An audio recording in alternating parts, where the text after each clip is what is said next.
สวัสดีครับพวกก็ช่องaenอีกแล้วนะครับวันนี้ครับนี่ผมมี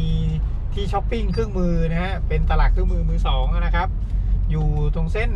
เจ้าคุณทหารมั้งตรงนั้นใช่ป่ะใช่เจ้าคุณทหารและกระบังอะไรเนาะเดี๋ยวเราไปดูนะครับตลาดนัดเนี้ย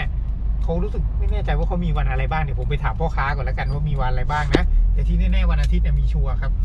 ของเยอะสุดวันอาทิตย์ใช่เป็นเหมือนตลาดนัดคลองถมอะของเยอะดีนะเดี๋ยวเราไปดูกันครับ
ขอบคุณมากครับสำหรับการรับชมคลิปนี้นะครับหวังว่าเป็นคงได้ที่ช้อปปิ้งเครื่องมือกันนะครับนะสำหรับผมสำหรับงานนี้เนี่ยไม่ได้อะไรมาเลยนะฮะเนื่องจากรู้สึกจะไม่เจอของที่ถูกใจนะครับไม่ได้เจอของที่ตั้งใจไปหานะฮะยังไงไปลองเที่ยวชมกันครับที่ตลาดนี้นะครับ